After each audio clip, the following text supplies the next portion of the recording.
Mandak coba ge nu hebat makan jelema teh dibere sugih jeung susah akur bae tetep bae ibadah ka Gusti Allah tawadu eta hebat. Keur susah nyana tawadu ka Gusti Allah, keur sugih ge dibere sugih tawadu. Baheula kerjan jadi pejabat nyana tawadu ka Gusti Allah, kuari barang jadi pejabat tetep tawadu ka Gusti Allah, tak istiqomah tah. Eta nu hebat mah tah nu kos kitu teh. Baheula kerjaan maju dagang nyana istiqomah ibadah ka Gusti Allah tawadu, kuari barang maju dagang tetep tawadu ka Gusti Allah. Ieu anu hese ge kos kitu. Urang mah beda, kamari jadi rakyat barang diangkat dah jadi RT beda. Tolak cangkengna geus rada ngaluhuran ti cangkeng ka dieu ka susu. Diangkat jadi jaro, di dieu dikelek. Dikelek barang jadi lurah atuh di pundak kuari. Barang jadi bupati atuh acung-acungan geus teu.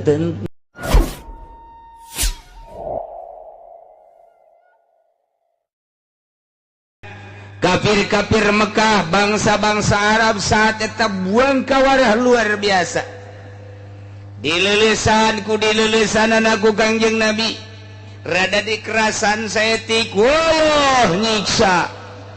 Teu percaya penuh ka Kangjeng Nabi bahwa Kangjeng diangkat sebagai Rasulullah. Teu percayaan ka Al-Qur'an bahwa Al-Qur'an teh mukjizat. Teu percayaan ka Gusti Allah bahwa Gusti Allah teh pangeran nu nyieun langit jeung bumi. Nyana tetep bae nyembah da ka manat, ka Lata, ka Uzza, patung nu dijieun ku nyana disembah. Eta bae nyana mah terus bae. Kangjeng terus bae dakwahna terus bae Kangjeng dakwah. Lantaran nyala besi kalengitan dunia, besi kalengitan tahta, besi kalengitan kitu kamulyaan embung jasa iman ka Kangjeng Nabi Muhammad sallallahu alaihi wasallam. Tak ieu harta teh ngahalangan, kamulyaan teh ngahalangan, tahta teh ngahalangan. Mantak coba ge nu hebat makan jelema teh dibere sugih jeung susah akur bae tetep bae ibadah ka Gusti Allah tawadu eta hebat. Keur susah nyana tawadu ka Gusti Allah, keur sugih ge dibere sugih tawadu. Baheula kerjaan jadi pejabat nyana tawadu ka Gusti Allah, kuari barang jadi pejabat tetep tawadu ka Gusti Allah, tak istiqomah tah. Eta nu hebat mah nu kos kitu teh. Baheula kerjaan maju dagang nyana istiqomah ibadah ka Gusti Allah tawadu, kuari barang maju dagang tetep tawadu ka Gusti Allah. Ieu anu hese ge kos kitu. Urang mah beda, kamari jadi rakyat barang diangkat dah jadi RT beda. Tolak cangkengna geus rada ngaluhuran ti cangkeng ka dieu ka susu. Diangkat jadi jaro, di dieu dikelek. Dikelek barang jadi lurah atuh di pundak kuari. Barang jadi bupati atuh acung-acungan geus teu geus eueuh tempat geus. Teu bisa julak cangkeng. Masyaallah. Nah ieu. Kamari mah keur jadi santri tawadu luar biasa, barang jadi ustad tawadu keneh, barang jadi kiai geus teu wauh jeung masyarakat. Komo kuari babarengan bae jeung lurah mawa SPPT. Ayo kiai geus lain mawa takrib deui kuari mah, geus lain mawa sapinah, geus mawa map. Ganti kuari mah. Babarengan jeung bupati teh satu kebanggaan. Wah, wa yabtulu kiai uhu. Intaha. Angges ka kiaian. Masyaallah ya sejasa. Berubah. Nu mantak teu percayaan Gusti Allah ka eta kiai lantaran berubah niatna batal. Begitu balik di pondok nyana dibantuan ku masyarakat, nyeun pondok, nyeun majelis, niat lempeng keneh ngaraji masyarakat kadinya. Alhamdulillah santri aya 30 40 mah anugerah ti Gusti Allah luar biasa. Ulah neuleuh loba jeung saeutikna tapi neuleuh bisa isolul khair ilal ghair, nyampekeun kahadean ka batur mangfaat ngaranna. Kudu lamun ditampak ku eta murid aya 10 nampak aya 20 nampak nyanana geus maot diamalkeun eta ngocor bae pan ka kuburan tak eta nu di pikiran ge ngocor ka jero kuburan bo kokorolokan ieu gede amat pan kuari gede mangpet ke kokorolokan mulus keneh 5-10 tahun mulus kiai teh bagus kuari datang Partai Golkar. Assalamualaikum. Salam. Damang kiai, alhamdulillah. Pondok bangun rombeng ieu kiai. Cek adalah teu sakiayana. Ji kula mah rada mangmikirankeun ja kemajuan agama teh kapan lamun pondok jore. Ngeunaheun jasa tah. Kana ceuli masyaallah sadigerean we tah. Nikmat jasa. Masyaallah. Atuh deuk kumaha majuna pondok kos kieu. Kayak kula lah pokona mah dicepangieunkeun proposal kieu mah nu penting mah tanda tangan bae geus. Geus teu kudu hese kiai. Ulah henteu ieu mah demi kemajuan agama bae, ulah hese-hese. Diajukeun ku kuda 100. Ke paling nu katampana 60 masalah kan. Masalah. Geus kitu bae. Dica bodoh atuh kos kitu mah cekul mah teu hayang. Heuh masalah cekeun geus. Itu bawa kendaraan di mah kendaraan geus kos gitu ganti kayak kukula dipanyokeun meo. Araramis biasa. Masyaallah. Anak jacuna yang sekupi tenang sekupi wong aduh dibangunkeun pondok bere mio bere sekupi berubah di jero hateuna nu tadina cinta ka santri cinta ka masyarakat nyampikeun agama kuari cinta ka pamarentah nu zalim cinta ka jelema anu nyumbang teh beda cak Allah pan sia lain ka aing pan kamari mah sia ditentremkeun ku aing tatageunana ka aing ku aing dikiriman bae pan kuari kula tatageunnan ka ditu ka camat sia teu dibere betah santrina hareudang di pondokna santri hiji-hiji barali aju mingguanana aya mah aya ngana rundutan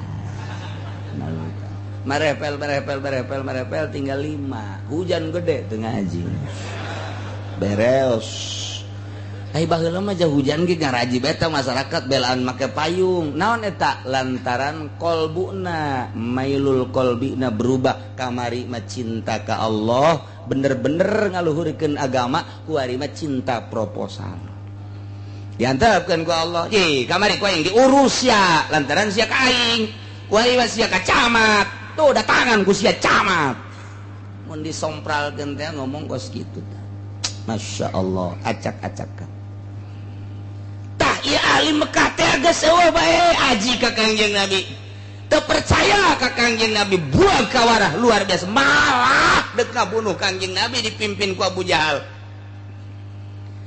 tapi Kangjeng Nabi turun ayat ya diturunan ayat ku Gusti Allah melalui malaikat Jibril kul Muhammad bejakeun lahum ka ahli Mekah nu teu percaya ka anjeun sebagai Rasul Allah iman ke Al-Quran bahwa Al-Quran teh mujizat terpercayaan ke Allah bahwa Allah teh pangeran anu nyieun langit jeung bumi bejakeun ka ahli Mekah ye siru fil ardi tsumma zuru kaifa kana akibatul mukazzibin bejakeun ka ahli Mekah coba jalan-jalan atuh aranjeun kabeh coba atuh berangkat aranjeun kabeh wahai ahli Mekah coba anjeun langlang buana coba ka negeri-negeri lain deuleu coba di negeri lain coba tingali ka Israel coba tingali ka Mesir coba tingali ka Syria coba tingali ka Yaman dititah tak urang teh mentak ieu siru fi'il amr siru al amru idza utliqa yansarifu lil wujub wajib aslina tapi di dieu banyak orang kudu lelempangan wajib diatur aya lelempangan wajib aya lelempangan sunnah aya lelempangan mubah aya lelempangan haram aya lelempangan makruh moal kaluar tidinya pikih mah lempang wajib gilir tuh siapa haju heueuh bae bang kos boga pamajikan 2 bae urang boga pamajikan nu hiji di Tangerang nu hiji di Serang 2 2 poe di dia 2 poe di itu 2 poe geus beak waktu udah di Tangerang wajib indit kudu ka Serang berangkat wajib mun teu berangkat tsunami sia berangkat tadi itu wajib teh eta mayar hutang geus datang ka waktuna wajib tadi itu ka Serang aya anu jawaz langsung ka jawaz bae panjang lah lamun 5 mah nu jawaz bae dagang talempangna ieu sakadar jawaz menang lamun dagangna ieu lain jang nutupan dahar poe eta lamun jang nutupan dahar poe eta mah aya nu ngawajibkeun jang sakadar dahar lempang ka pasar dagang santaran lamun teu dagang anak pamajikan di imah teu dahar wajib teh lempangna ti imah ulah ngajedog bae di imah mentak pantes pamajikanna marah ka lah ngajedog bae di imah ngagedean kanjut doang we ai si ai ngomong sakumaha galedeg atuh deh anak gede ka hulu berangkat pantes pamajikan marah ge lantaran beas eueuh duit eueuh jualeun geus eueuh kamari mah kongkorong aya kene geulang aya kene tak kasueng-sueng teu nyawan sueng di dieu mah naon gara-garana ieu giwang ka giwang giong beak kukula dijual geus eueuh dijualeun ge calana jero dae kajualna lagi lain jualeun calana jero mah porosoteun seri pamajikan keur marah ge salaria jasa segala porosoteun segala naon teu boga duit ge morosotkeun terus bae siola sok ngaco bae atuh Masya Allah tak eta ngan ai lain jang dahar poe eta mah jawas statusna kan sakadar menang nah ieu ge sarua jeung dagang hei ahli Mekah cak Gusti Allah Muhammad bejakeun nyabah atuh coba ka Mesir coba ka Irak coba ka Syria coba ka Israel deuleu coba di negeri-negeri lain sanggeus nyabah ka ditu sumanzuru pikir coba deuleu kumaha artina kumaha hasil pemikiranana deuleu di Mesir deuleu di Syria deuleu di Israel jeung di negara-negara lain nu pernah disiksa ku Gusti Allah kaifa kana akibatul mukadzibin kumaha ta kaayaanna kumaha ta akibatna kumaha ta tungtungna kaum-kaum nu baheula ngabohongkeun ka para rasul da coba nu baheula pernah ngabohongkeun ka Kangjeng Nabi Nuh kaumna dikumahakeun nu pernah ngabohongkeun ka Kangjeng Nabi Yunus kaumna dikumahakeun nu pernah ngabohongkeun ka Kangjeng Nabi Daud kaumna dikumahakeun nu pernah ngabohongkeun ka Kangjeng Nabi Isa kaumna dikumahakeun coba urang Mekah titah nyabak ka ditu titah deuleu lamun kaum Kangjeng Nabi Lut baheula teh cak Gusti Allah dibalikeun pan ku aing gara-gara nyana teu percaya ka Kangjeng Nabi Lut bahwa Kangjeng Nabi Lut eta adalah utusan Allah hayu umatna teu saeutik-eutik acan ngajedi endahan ngaliwat bae ngadumling dibalikeun deuleukeun tah kaom bejakeun ka ditu bejakeun tah deukeut tah antara Mekah jeung Madinah tah aya tadi di Mina tah kadinya eta urut saha eta Mekah Madinah tah urut nu baheula begitu Baitullah rek diserang memeh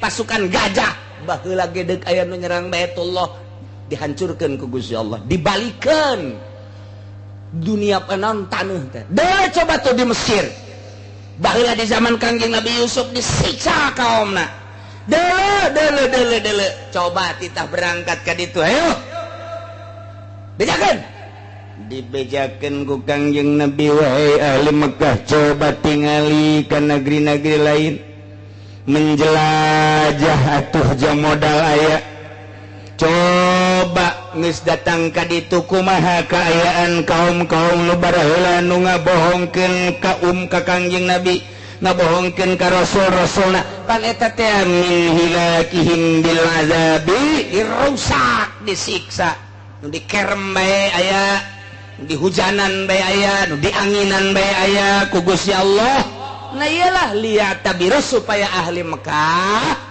nyieun contoh nyieun ibarat teh urang ge kuari teh meunang lempang coba aing ka Yordan ye ningali Ashabul Kahfi di Guha Yordan. Di ditu teh kapan aya laut putih, tidinya aya larangan masuk kadinya lantaran belah dituna teh aya hiji kitu tanah nu lamun dicokot ku urang dibawa kemudian diasupkeun kana cai eta teh bakal seluruh penyakit eta mun ku urang diinum insyaallah cager hikmahna tah dilarang ku pemerintahan Yordan. Teu meunang tah mah didinya mah sebab aya dina hadisna dijaga ketat. Atuh urang mah di tembok-tembokna neuleuh. Nah kunaon kitu lantaran etalah pernah disinggahi ku Kangjeng Nabi Musa alaihi salam. Pernah ditincak ku malaikat Jibril alaihi salam. Lamun dina Quran diteliti faqabattu qabdatan min asarir rasul min asari hafiri farasir rasul. Lantaran Kangjeng malaikat Jibril teh naik kuda, begitu naik kuda kitu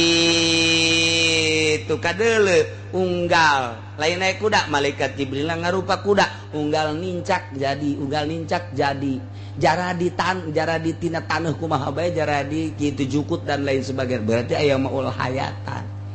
Eta lah pernah singgah di dinya malaikat Jibril teh tatek diamankeun ku ari urang neuleuh bisa neuleuh pagerna doang belah dituna aya Guha Ashabul Kahfi nu aya dina Al-Qur'anul Karim. Di jerona masih kene ngagaloler tata jelema muksal minatam liho saribunus martunus zinwanus terus kapsatat. Nah eta paliastationus kitmir. Nah eta 8 eta araya kabeh di jero.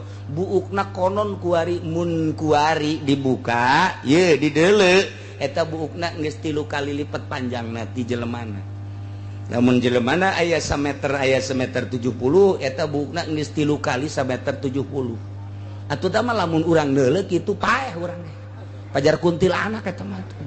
Rewiganana. Kukuna geus paranjang jasa sebab teu paeh nyanana hirup. Sedengkeun di zaman Raja Dikianus baheula teh wah sabara abad meureun ka dieu. Wah eta lah kukuna geus pararanjang bulu matana ge panjang ieu lah nu bakal jadi tentara Kangjeng Nabi Isa alaihi salam di akhir zaman engke bakal aya Mahdi. Setelah eta bakal aya Dajjal, setelah eta bakal aya Kangjeng Nabi Isa, dibantulah engke ku Ashabul Kahfi. Tadi Yordan coba urang jalan-jalan ka ditu ka Yordan, ziarah ka Ashabul Kahfi. Ziarah ka ditu murah ongkosna ge lah, tah mah paling asa hektar. Moal murah ka Yordan mah. Coba jalan-jalan ke Mesir, di dinya aya museum Firaun. Hulu nage aya awakna aya di museumkeun Firaun teh kapan dibalsem ti zaman baheula. Na ieu lah aya di museum dirinya Firaun, sosok Firaun teh kos kitu, matana kos kitu, ceulina kos kitu dan lain sebagainya.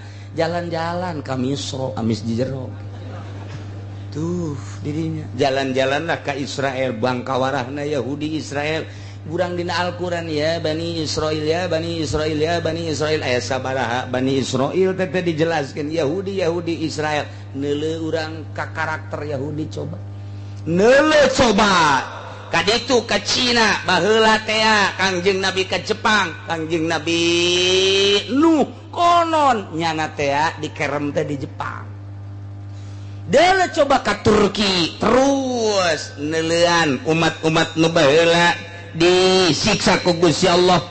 Kemudian kitu Kangjeng Nabi Yunus alaihi salam tah eta umatna baheula disiksa Kangjeng Nabi Hud itu dimake angin. Deuleuh coba ka ditu tah jang naon eta jang itibar meureun cek ahli Mekah aing ge sarombongan aing sagolongan aing meureun mun bangkawarah bae teu iman ka Rasul pasti disiksa tah supaya kos kitu. Mun ngomong urang nama, seu lokos kitu, nu geus-geus kieu teh cilaka, tah eta bahasa urang tah. Ulah we sok kos karenya, cilaka sia, nu geus kieu cara cilaka. Ulah sok ka Gantarawang. Cilaka sia. Ulah sebab urang Gantarawang geus ka dieu kuari. Ulah teh cilaka, teh bahasa urang da kos kitu. Siru fil ardi, masyaallah. Jang itibar.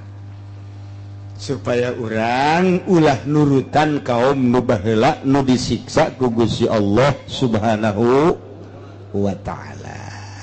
Etalah irsyad merenya ho ngajelaskeun tentang sifat uluhiyah Gusti Allah, bahwa Gusti Allah teh sifat pangeran anu nyiksa ketika umatna teu percayaeun ka Allah, teu percayaeun ka Rasulna, disiksa ku Gusti Allah. Jadi ayat ieu secara dimni ngajelaskeun katauhidan, nauhidkeun ka Gusti Allah secara dimni.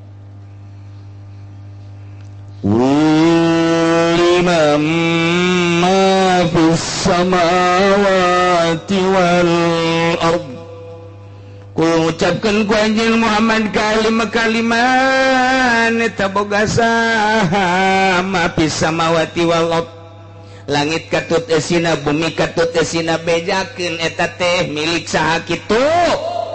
Dijawab kul lillah. Lamun nyana teh daekeun ngajawab bejakeun eta teh milik Allah. Langit nangieun aing kitu Allah ngaranna. Saeusi langit malaikat nangieun Allah bejakeun. Bumi nangieun Allah lain jajadianan. Saeusi bumi nangieun Allah bejakeun. Langit bumi katut eusina milik saha? Mun teu daekeun ngajawab bejakeun kul lillah. Kataba ala nafsihi rahmah, Gusti Allah geus tetepkeun ka zatna ar-rahmata kana rahmat fadlan minhu, ieu teh merupakan suatu kurnia ti Gusti Allah. Ihi talatupun fi du'aihim ilal iman, di dieu teh aya miwelas mika deudeuh mikanya ngajakanana ka ahli Mekah supaya iman. Kieu Muhammad bejakeun ka ahli-ahli Mekah, Allah teh deudeuheun jeung nyaeun. Diantap ku Gusti Allah kabuang kawarahan ahli Mekah teh ku deudeuhna Gusti Allah. Umat nu baheula mah asal teu percaya ka Rasulna sebagai Rasul Allah siksa. Ieu mah henteu bejakeun Allah teh kataba ala nafsihi rahmah. Nyatat Gusti Allah, netepkeun Gusti Allah ka dirina ka zatna rahmat. Henteu gegeran kitu ahli Mekah mah disiksa. Henteu kuari bohong, henteu kuari garasula, teu kuari teu percaya, kuari disiksa. Allah teh deudeuheun jeung nyaaheun bejakeun ka anjeun ditanggoan kitu ku Gusti Allah moal wakat disiksa supaya iman. Kataba ala nafsihi rahmah. Kuari ge sarua ieu lamun lain aya rahmat Allah geus dikuahakeun meureun. Lantaran nu mabok diunggal juru, nu judi diunggal daerah. Nges puguh nu maling mah rakyat maling kotok, maling mobil, maling motor, ai pemerintah berdasi tanda tangan nges maling nu rakyat, nges pabelit kuari mah pamalingan kabeh atuh kuari mah. Mun lain aya kataba ala nafsi rahmah, siksaeun Allah atuh kabeh ge kuari. Lamun urang make Al-Qur'an kabehan nikmat jasa dagang atuh ngeunaheun meureunanan ieu nimbang napas bae. Lamun kiloan pas, lamun meteran pas, jasa rarieun meureun make Al-Qur'an aman. Tapi buktikeun coba kuari ulah-ulah jauh di pasar Kemis bae urang meuli 1 kilo gula timbang deui di imah teu ceuli datang aya ka 1 kilo deui bae.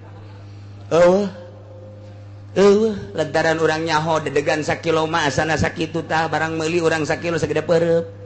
Ieu mah asana moal aya eta sangkilang di pasar Kemis nu ngaraji komo di Cikupa mah teh acak-acakan tah mah. Kitu keneh meteran dan lain sebagainya. Ieu geus teu make Al-Qur'anul Karim kuari lamun make Al-Qur'anul Karim auratna ge atuh ngeunaheun jasa awewe atuh meureunanan kudu nutupan aurat ulah kadele dada ulah kadele beungeut kabeh moal aya nu kumaha-kumaha aman meureun ki haji ngaji ka Cilongok teh. Tapi pan kuari mah barang ngaji ka Cilongok. Waduh bebe jadi kanu di imah. Kakak dek ngaji deui ka Cilongok. Pan getap amat ka emang aya naon? Ngunahun jasa ngajina horeng lain neuleuh bujur gede. Hayu sia da kumaha ieu? Dadana kabuka saeutik. Masyaallah. Anu di imah bae neuleuh urang Lampung putih bitis sakadeuleu. Aduh masyaallah. Susu mararentol. Bibirna bareureun.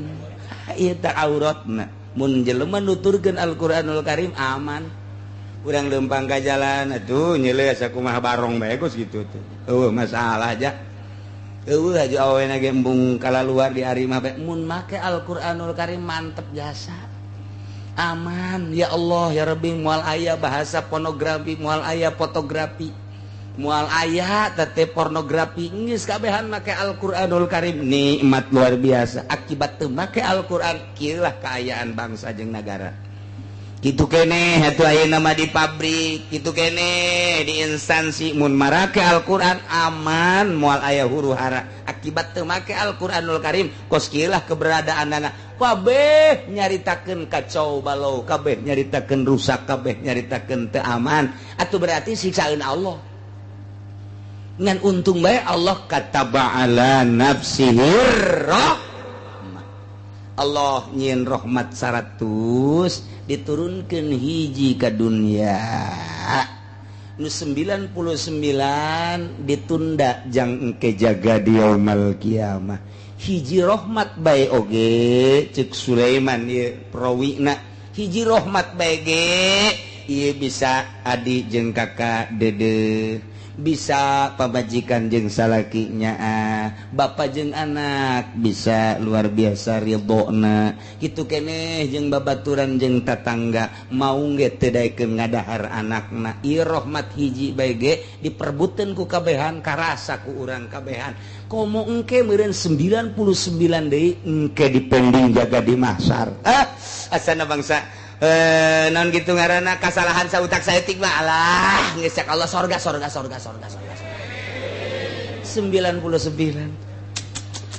saya patah urang mana urang Cikupa timbang cek malaikat begitu ditimbang ai salat mah salat ngan subuh qada bae cek malaikat ieu nu mata qada bae kunaon teliti peutingna ieu nonton bola bae cenah ieu waduh qada bae ai salat bae salat ngan qada anu 5 deui salatna nu 4 teh husu Allahu akbar sekupi Allahu akbar apan Allahu akbar iyyaka na'budu wa iyyaka nasta'in lampung Allahu akbar aduh yuk masyaallah aya cewek duh kamari kenalan Betty eta salat teh kos karena itu wae eta salat teh atuh kawehan ja karena itu kabehan atuh hayu jelema nu teu gurusan ruhani mah pasti karena itu bae salat teh pada anu gurusan ruhani mah moal dina ayana ge langsung kembali naon sababna misah awak jeung roh papasrahan pan ka Gusti Allah Gusti mata nu aya di abdi teh ieu teh panu Gusti abdi kicep ku Gusti neuleut teh dideleukeun ku Gusti kebenaran ku abdi digunakeun lain anu dipake karidho ku Gusti hampura Gusti kitu keneh ceuli kitu keneh irung kitu keneh kabeh ke awak urang ya lah Gusti ai jasad mada di mana geus teu aya rohan isuk pageto meureunanan ieu mah dibalangkeun ka kuburan boro-boro deungeun jeung tatangga sangkilang pamajikan ge anu unggal peuting sare babarengannya nangis embungeun ku ari mah geus ngagojod bangke dipicen kaleuweung dikubur ieu mah jasad tapi roh abdi ieu pan ka Gusti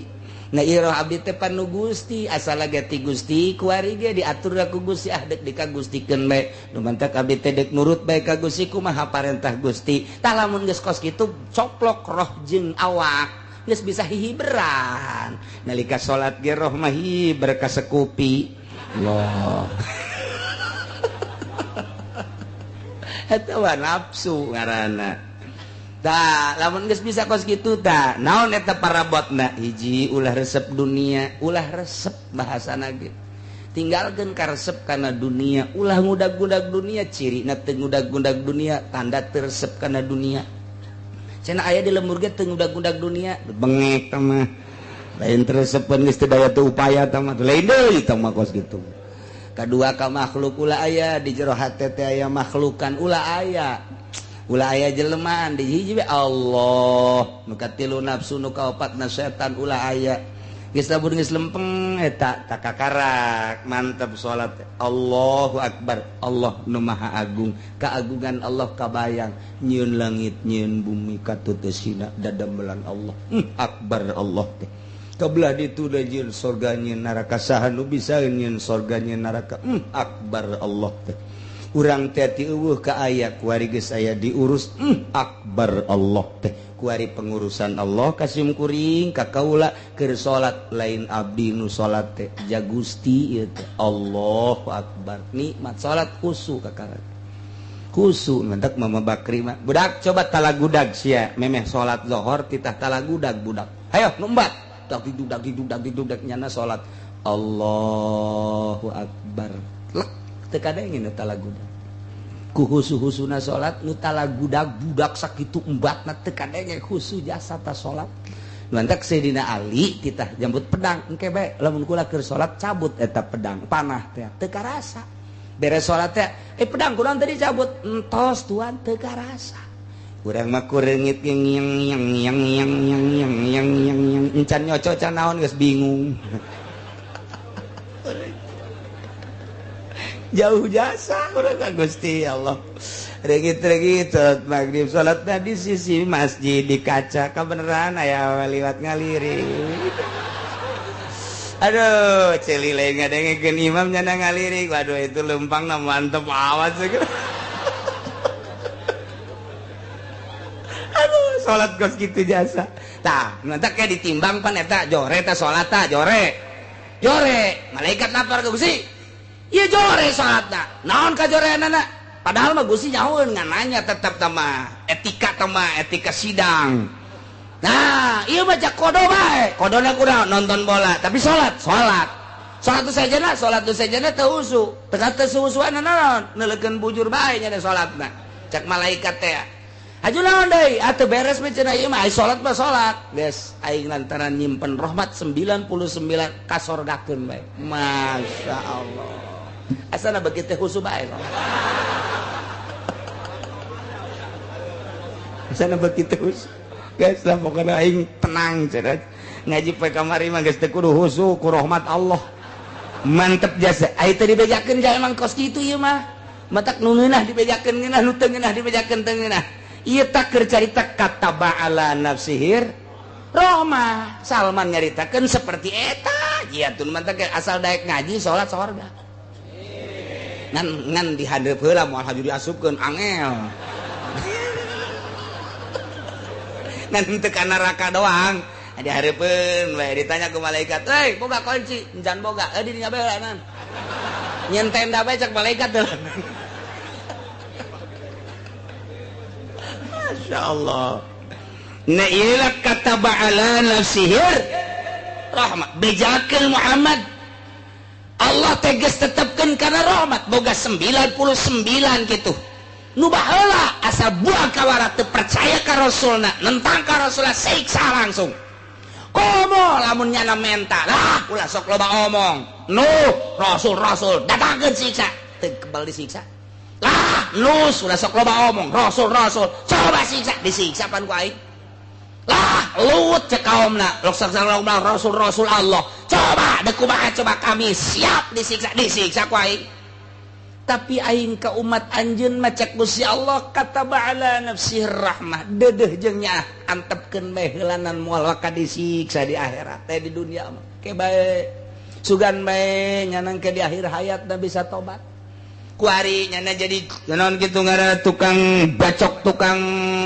bobok tukang mukakeun rok kuari nyana tukang judi kuari ditungguan ke sugan we sataun deui kapaeh nyana tobat sugan genep bulan deui kapaeh kana nyana tobat moal waka disiksa ku aing kataba ala nafsihir khusus dajang ahli Mekah nu bangkawarah teu gegeraan disiksa ku Gusti Allah dipending bae kumaha engke di akhirat umum najang urang kabehan mun kuari rahmat Allah siksaeun malulu sabaraha puluh nu mabok di Citra sabaraha puluh nu mabok di Puri lain Puri ieu sabaraha ratus sapetingna nu zina ngarebu beureun Jakarta Tangerang Surabaya Bandung nu zararinah masyaallah ih muringkak bulu siksaeun Allah anu ngridit sabaraha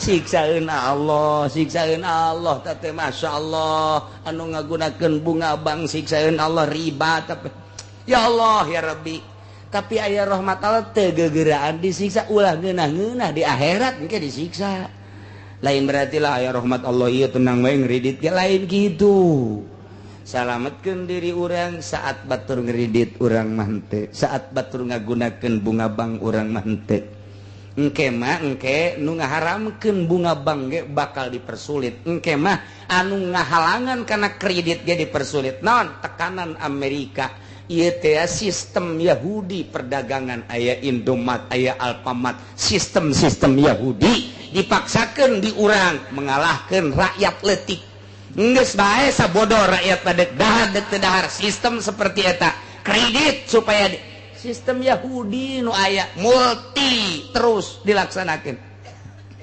dipaksakeun ku ari kiai bari lu aya kauntungan teu dideuleuh meureun takribna jeung Fathul Muinah endaan ka babawacaa ih atuh sabodoh nya namanyana dek dipake henteu kajeun urang mah urang bae haram bae bunga bank tiba heula ge haram bae kredit model kuari haram bae dek nurut dek teu nurut lain urusan kiai urusan nyana ulah sok ka babaw oh kiai ngaharamkeun kredit batu cenah tah moal beres lantaran geus kredit kabeh cek cenah teh atuh kunaon kos kitu atuh dek saha nu ngaba bener atuh jelema amun kiai na geus kos kitu kabehan atuh tah mah atuh eueuh kiai eueuh jawar tah mah akur bae alhadin sawa tah mah atuh bae beres tah mah engke ka ditu na ge woi atuh jah mah usim ngadu kotok urang ngadu kotok bae yuk atuh kiai engke ngadu kotok bandar kotok kuari ge geus dibere ai siet mah ku tukang ngadu kotok lumayan cak kiai lah ulah digegereh budak ngadu kotok ieu emang kunaon kiai sok aya ka dieu samsu bae mah tolol tak kiai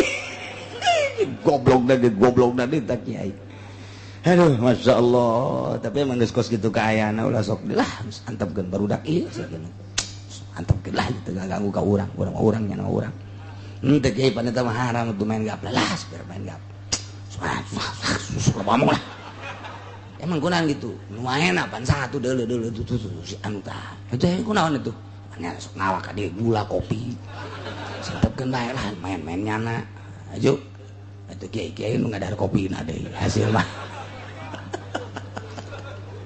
istibareres di akhir zaman Masya Allah padahal mah hurima akhduhu hurima intahuhu mana nu haram naon nu haram dicokot haram dibikeuna atuh kos kitu bae sakali haram atuh haram bae ieu teh barang nang main dicokotna haram istimal teh haram duit mah eta kana istimal lah lamun kana duit mah sok anu ngomong kieu ieu si kieu cenah haram jadi mah duit kana duit nu aya di nyana atuh ieu duit nu aya di arang atuh ieu pan diharamkeun ngaji heula atuh sia tolol atuh akibat teu ngaji kos kitu tah loba nu ngomong karitu saya duit teh ieu kana pan ieu teh ku sebab kitu jadi haramkeun jangan lagi nyakel duit ieu kana ngaco tak kiai sia tak kiai nu ngaco goblok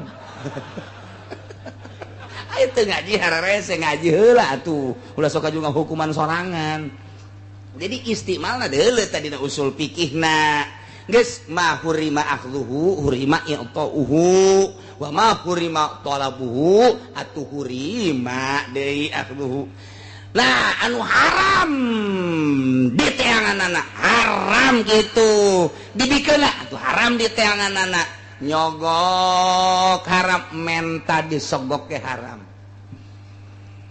judi duitna haram dibikeun lagi ka kiai haram sarua bae talamun aya jelema judi mi mere ka kiai aju kiaina narima nyaho aya teh nyaho onam rada dihampura ieu mah teu nyaho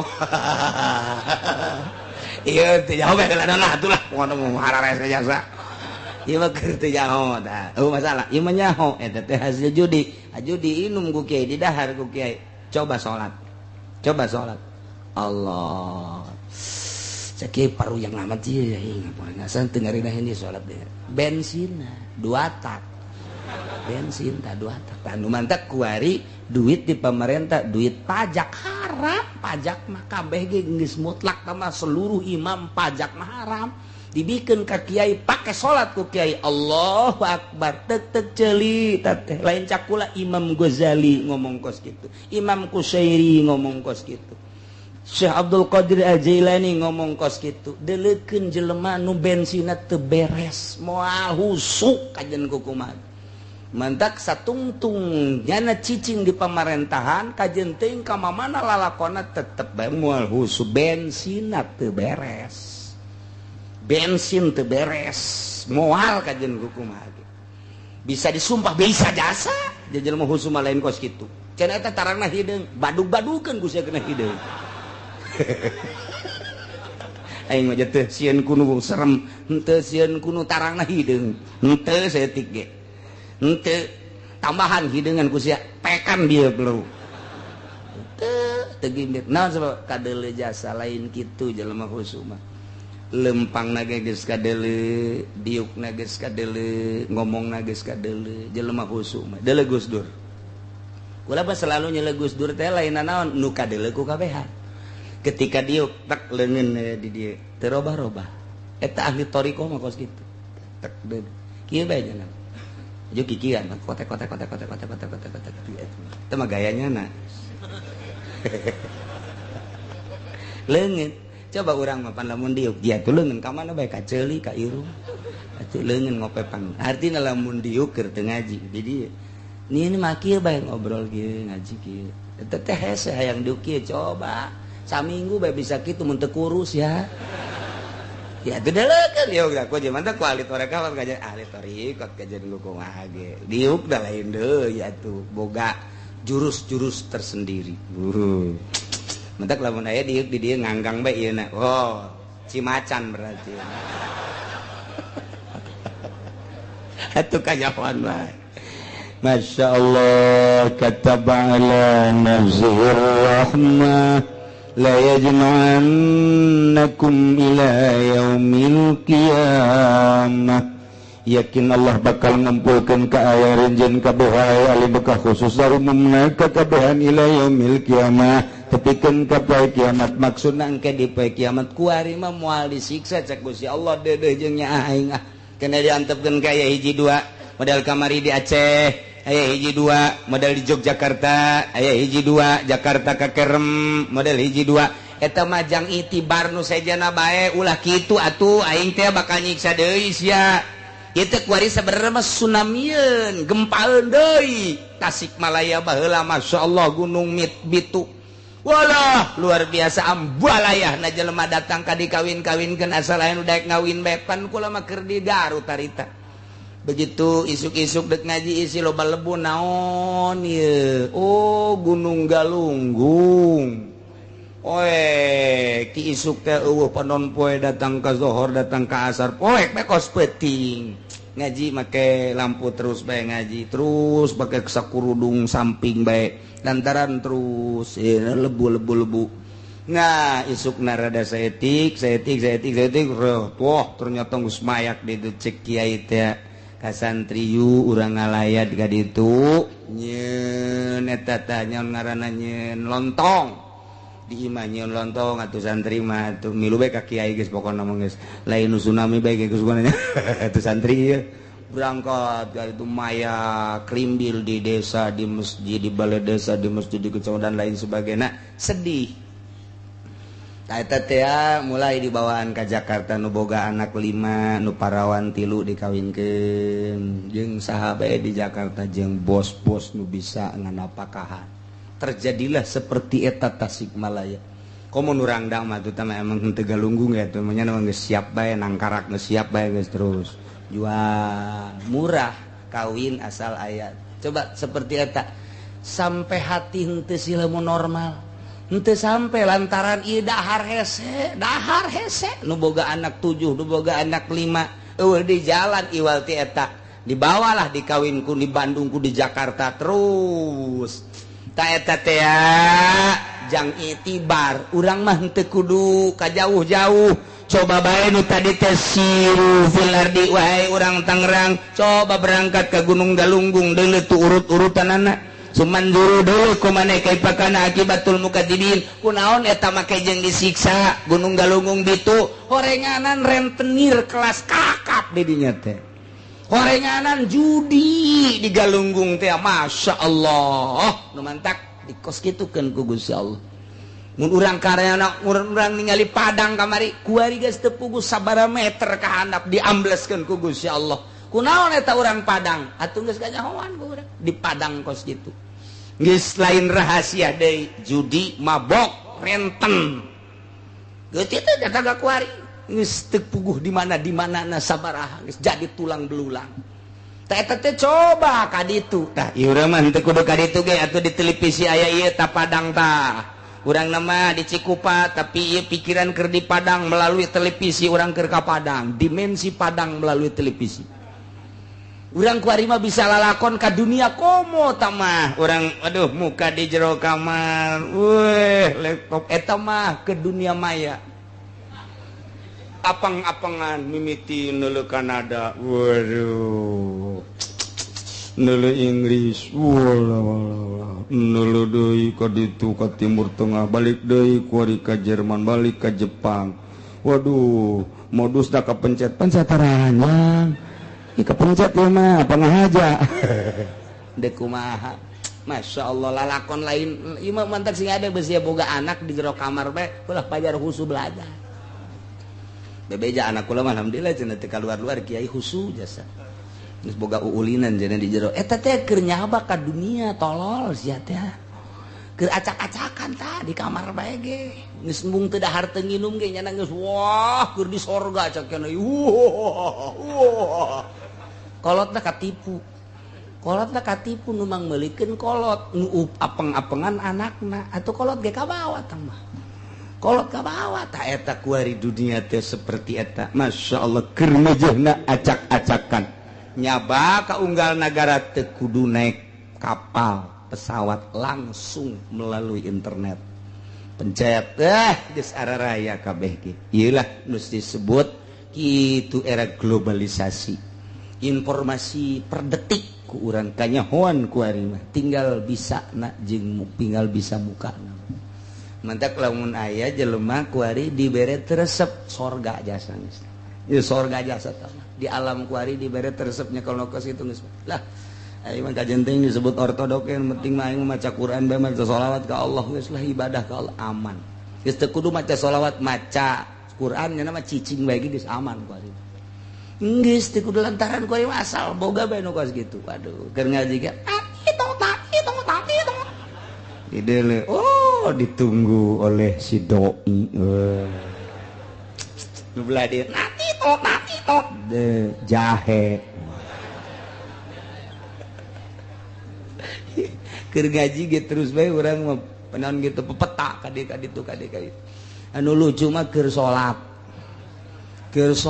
Masya Allah 2 rakaat etana dangdut naonna karang-karana dangdut ku jara dipaehan atuh keur salat itu dipaehan ieu gandeng di dituna terus bae deui eta teu dimaehan-maehan joget keur salat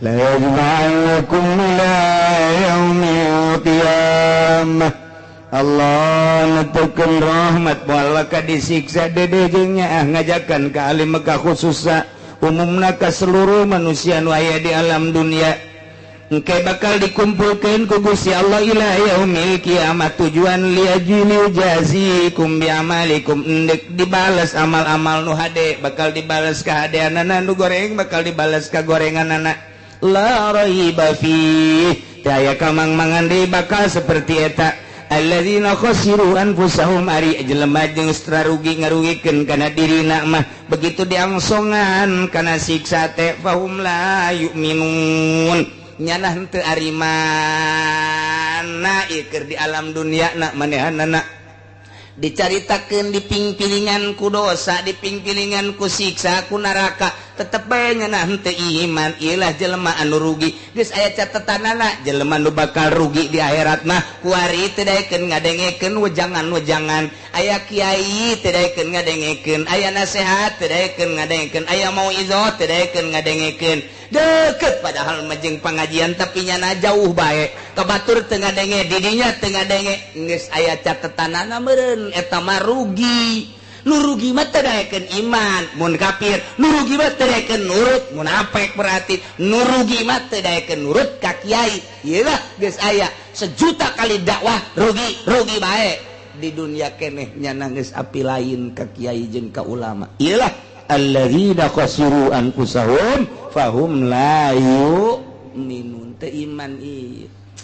Masya Allah nu mantap kurang makuari alhamdulillahirabbil alamin. Di akhir zaman orang masih sempat keneh ngaji ngadengikeun Al-Qur'anul Karim, orang bisa merenung ka Gusti Allah, mempertimbangkan salah jeung bener, bisa memperbaiki diri. Orang kadang hayang hudang ti peuting, kadang-kadang hayang tersirat di hati orang salat duha, kadang-kadang boga duit hayang sodako, komo nunggeus kolot malah harta aing aya, ieu aya pembangunan masjid, aya pembangunan majlis, aya pondok pesantren, lah cantang tuku anak mah disodakohan aing bae. Nang saha ta boga pikiran kitu? Nang Allah berarti nyana dek disalametkeun.